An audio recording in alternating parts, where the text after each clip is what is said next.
Please subscribe and you can download this code from description below. In Python 2.7, you can access the documentation for the built-in sum function using the built-in help function or by accessing the Python interactive help system from the Linux terminal. The sum function is used to calculate the sum of elements in an iterable, example a list, tuple, or any object that can be iterated. Here's how you can get the documentation for the sum function.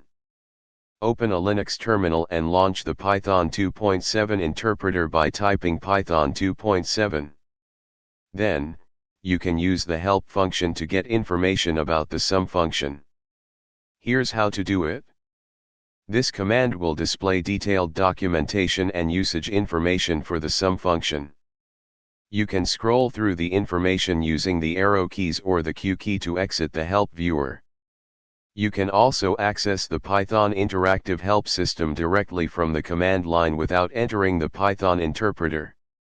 This command will display the documentation for the sum function in a pager, example less, allowing you to scroll through it. Use the Q key to exit the pager. Here's an example of what the documentation may look like.